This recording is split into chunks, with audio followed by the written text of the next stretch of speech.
Eu comecei a bacharelado, mas eu larguei. E hoje em dia eu fico só nos computers. Eu sou formada em sistemas de informação e atualmente eu sou desenvolvedora back-end. Eu trabalho com Node e PHP, né? E eu sou embaixadora de algumas coisas, menos de sertanejo. Por quê? Eu sou a Alura Star, por isso que eu estou aqui. Eu estou representando a Alura, né? Aqui nesse evento. Eu sou a Alura Star, eu sou embaixadora da programaria, eu sou embaixadora do Devs 40+, porque a Daiane brinca, porque eu tenho 39 anos, eu estou quase lá na pontinha 200, né? E eu sou amante energético, se souberem algo diferente aí, me avisem que eu gosto pra caramba. E eu sou aspirante a Influencer Tech. Então me sigam nas redes sociais. E tirem fotos, podem me marcar que eu vou repostar. E eu também tenho adesivos, então no final me peçam que tá ali na minha mochila. E esse QR Code leva no Linktree. Mas vamos falar o que a gente veio falar, né? Sobre o SonarQube. Primeiramente, né? Sobre qualidade de código. Um código ruim, ele custa muito caro. E o que quer dizer caro? Ele é caro de tempo, ele é caro de bugs, ele é caro de retrabalho, ele é caro em relação à confiabilidade do seu produto. Você imagina um cliente achar um bug?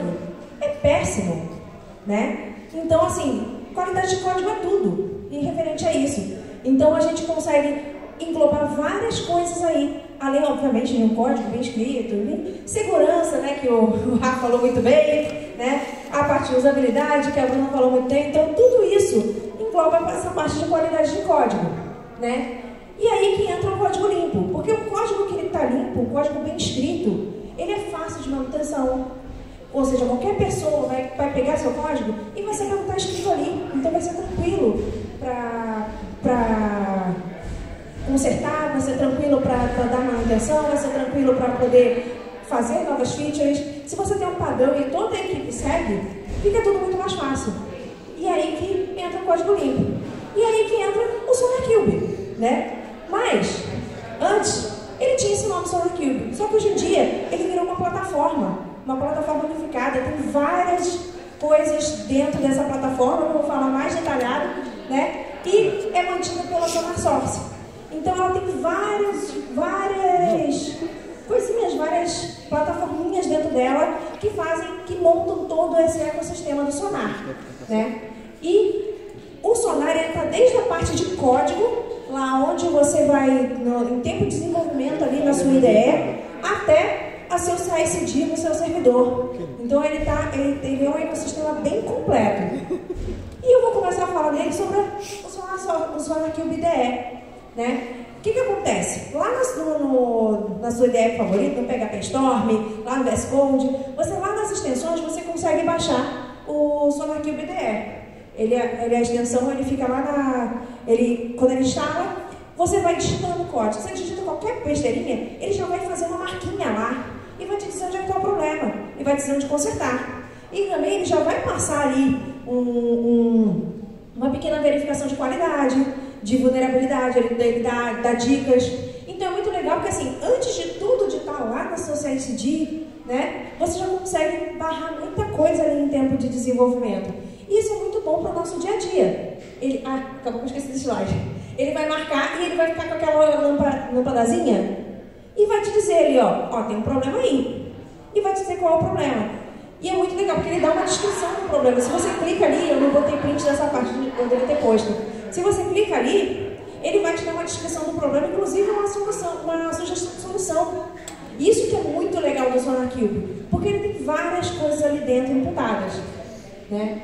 E aí que a gente sobe um pouquinho mais. Depois que você passou por tempo de desenvolvimento, você começou a codar ali, você consegue entrar no SonarCloud.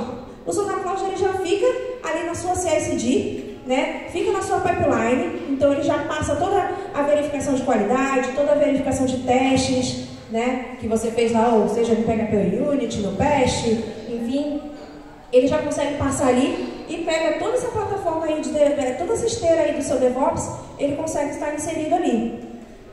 E aí, o que é legal é que o SonarCloud, ele é de graça para você testar, né, como desenvolvedor. Então, para você experimentar, é muito legal. Tenta baixar, ele é bem simples de baixar, mas um pouco mais para frente eu vou falar um pouquinho como instala ele, e para vocês treinarem e verem como é que é. Porque é uma ferramenta muito legal, e eu vou ser sincera, depois que eu comecei a usar o SonarQube, eu virei uma pessoa desenvolvedora Porque eu já ficava assim, se eu fizer essa merda aqui, o SonarCube vai gritar. E aí eu vou ficar irritada, porque eu vou ter que consertar. Então você acaba prevenindo as merdas que você... Desculpa, eu falei palavrão, é isso aí. As porcarias que você vai fazer no seu código. E aí entra o Sonar Server. O Sonar Server você pode colocar lá dentro do seu servidor. Ele já vai fazer toda um relatório dessa parte de qualidade, de vulnerabilidade, de bugs. Ele já vai fazer todo esse relatório, ele tem até uma interface gráfica, que é legal para você olhar, né? Só que tem um grande problema, ele é caro. Ele é bem caro. Então, isso aí realmente você só vai ver com a empresa. Mas, com o SonarCube for DE e o Sonar Cloud, você consegue bastante coisa em tempo de desenvolvimento para você ver como é que funciona toda essa plataforma. Né? E eles também têm outras plataformas que não são tão famosas assim, mas que já estão entrando aí. Tem o SonarSweep, que é bem legal, que ele já fica em tempo de desenvolvimento, ele já olha o código desenvolvido pela LLM. Ou seja, quem nunca está usando aí o Cursor, Copilot, né? Então ele no código já gerado, ele já consegue pegar alguns problemas de vulnerabilidade. Afinal, as LLMs falham muito, né? Vocês têm que passar aquele olhar crítico. E o SonarCube pode te ajudar com isso. Tem a parte de segurança aí, que o Rafa falou muito bem. Né? Ele também tem uma ferramenta de segurança, também é muito cara, mas ele tem uma ferramenta de segurança, né? A partir de um tier lá do Sonar Server que você consegue ter acesso a essa parte de segurança, né? Então ele vai olhar tanto o código lá que você escreveu, né? Escovou o bit lá, quanto o código gerado por IA e também a parte de open source, para ver se você não vai ter nenhuma vulnerabilidade, não vai passar também nenhuma vulnerabilidade. E ele também tem o MCP Server. Então a gente consegue fazer que os agentes também olhem e corrijam os problemas do seu código. Isso é bem legal, porque assim, o ecossistema do Sonar está ficando incrível, está muito grande. Se você for olhar uns anos atrás, quando eu comecei a ver essa palestra, uns 2 anos atrás, mal tinha o SonarLint, né? E a parte ali do Sonar Cloud. Então assim, é muito legal como o sistema está crescendo e ver. Inclusive eu mexi nessa palestra hoje para ver as atualizações, ver coisas. Então essas prints, a maioria das prints eu tirei hoje, mesmo para mostrar para vocês como que está o ambiente no dia a dia. Outra coisa que eu esqueci de falar, que no pezinho aqui eu botei o site oficial, onde está a parte que está falando sobre o que eu estou dizendo. Né? E por que o Sonar é importante? Já falei bastante coisa, né? Mas essa parte é bem legal, porque assim, ele vai realmente verificar todos esses problemas do seu código. Né? Não deixar passar vulnerabilidade, não deixar passar nada. Então ele vai te dar um relatório tanto do código geral, quanto daquela PR que você está mandando agora, que é PR ou MR, né, dependendo do que você está usando. Então ele vai fazer naquele momento. Então ele vai ver assim, ó, o antigo está assim, o novo está assim, você pode melhorar isso, você pode fazer isso, sua cobertura de teste não está legal. Então ele vai conseguir te dar um relatório completo aí. Então o Sonar é importante por causa disso. Na parte de qualidade de código, ele vai ser o seu grande aliado. Então ele tem esse princípio, Clean as in Code. Basicamente toda linha nova ela tem que ser melhor que a antiga. Então basicamente esse o princípio do Clean as in Code. Então cada vez o seu código vai ficando mais limpo, vai ficando melhor, vai ficando inclusive mais performático. E isso é bom. Cara, o SonarCube ele suporta várias linguagens de programação, mas obviamente a gente vai falar aqui do PHP, né, que é o nosso foco aqui no PHP. E ele também cobre várias ideias diferentes. Então você vai conseguir, por exemplo, achar o SonarCube for IDE em todas essas ideias. Então fica muito fácil você conseguir já começar a se acostumar com essa parte do SonarCube. Né? E ele também é open source, né? Aproveitando aí a LibreCode aí. Então ele é open source também. Se você olhar cada botãozinho desse do Explorer, você vai conseguir achar o código dele lá no GitHub. Né? E vamos falar um pouco mais, aprofundar um pouco mais do PHP, né, no SonarCube. Principalmente, como eu falei, problemas de performance. O seu código vai ficar mais performático, ele vai te ajudar nisso. Né? Parte de code smells, então toda a parte de mais práticas ele consegue te colocar, afinal ele tem todas as partes, vou falar um pouquinho mais para frente aí no Rule 7, mas adiantando, ele tem muitas regras configuradas dentro dele, já automaticamente, mas também você pode configurar regras específicas. Então, você consegue colocar isso, então você consegue pegar muita parte de boas práticas, né? Implementar isso no seu código. Essa parte de erros de lógica, você botou um return lá que não vai fazer nada, ou um return que você nunca vai chegar nele, ele vai gritar, né? Compatibilidade entre versões, é muito legal que você consegue fazer, por exemplo, a migração, sei lá, do 7.4 para um 8 ponto alguma coisa vida, muito simples, o SonarQube também ajuda nessa parte. Segurança não preciso nem falar, né? Prevenir, ele vai verificar aí se você não vai ter um ataque de um SQL injection, um XSS, ele ajuda nisso. Ele também pega o relatório de test coverage que você gera lá no PHP Unit ou no PEST, enfim.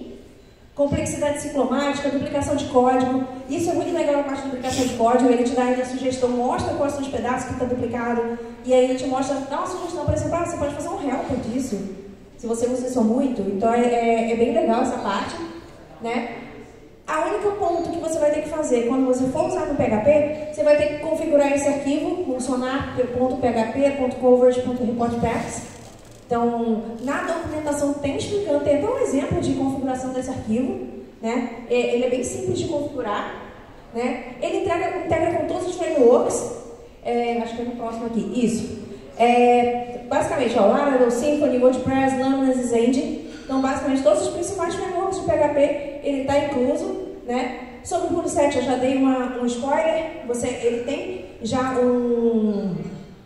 uma série de regras já pré-configuradas nele, mas você também pode colocar regras específicas. Quando eu usava o SonarQube, a gente tinha muitas regras específicas de lint que a gente usava na minha empresa, eu usava na época eu trabalhava com Node, e a gente tinha muitas regras personalizadas nossas, que a gente tinha uns regexes fodidos lá, que não tinha jeito, não tinha como fugir daquele regex, e a gente botava ele para bypassar, para não ficar alertando lá, porque ele era aquele regex era horroroso, enfim, né? E ele tem compatibilidade tanto com monolitos quanto com microserviços, né? Voltando aí, ele já está com total suporte, desde o PHP 5 até o 8.3, então ele está bem atualizado aí, já falei dos frameworks e também das IDEs que ele suporta, né? E como eu falei daquela parte do Rule 7, olha quantas regras ele já tem pré-configurada para PHP. Essa print eu tirei hoje, literalmente meia hora antes de vir para cá. Então assim, ela já tem muita regra pré-configurada, várias vulnerabilidades, bugs, parte de segurança e também de boas práticas. E a instalação dele é muito simples, né? Quando você vai instalar o servidor, né, o server, você precisa de uma coisa um pouco mais robusta, porque realmente ele é pesado para você instalar. Então, você vai precisar do Java, por isso que é pesado, né? Você vai lá baixar o Sonar, você vai subir lá o seu serviço, vai configurar o banco, ele tem algumas coisas lá que ele também verifica, e você cria um token, roda na CLI e sucesso. Ele é bem simples, na documentação, eu esqueci de botar, depois eu boto quando eu for subir lá no Speaker Deck. Na documentação tem todo o passo a passo para você configurar o Sonar, né? Na parte da instalação do Sonar Cloud, ele também é bem simples, você pode já configurar direto no seu GitHub, no GitLab, no Bitbucket. Então ele é bem simples a configuração, você bota um tokenzinho lá, pronto, acabou. Ele é bem simples. E configurar esse arquivo, sonarproject.properties, que também a documentação também tem. A documentação, inclusive, é muito boa do Sonar. Lá na documentação, ela é um pouco confusa no começo, mas quando você entende como é que ela funciona, fica mais tranquila, né? E você ativa isso lá no seu workflow, quando você sobe a sua PR, já passa isso lá na sua pipe, bem tranquilinho de fazer. E a parte do SonarLint é aquela extensãozinha, já mostrei para vocês a print. Cara, instalou a extensão, não precisa nem, se você não tiver um Sonar Cloud da vida, um server da vida, não precisa, porque a conectar ao servidor é opcional, ele vai marcar os erros ali de qualquer forma, e ele vai mostrar ali os erros em tempo real. Então, assim, é bem simples de configurar e é uma ferramenta que vai acrescentar muito no dia a dia de vocês. Mas o que eu quero com isso? Cara, tem muitas vantagens. Eu já falei várias aqui enquanto eu estava falando aqui. Cara, manutenção é muito bom, porque, como eu falei, vai padronizar a forma de você codar, né? As vulnerabilidades ele detecta, ele fala mesmo. Então, ele está sempre sendo atualizado com aquelas regras. Se você entrar amanhã, aquela print que eu te botei ele está sempre muito bem atualizado, né?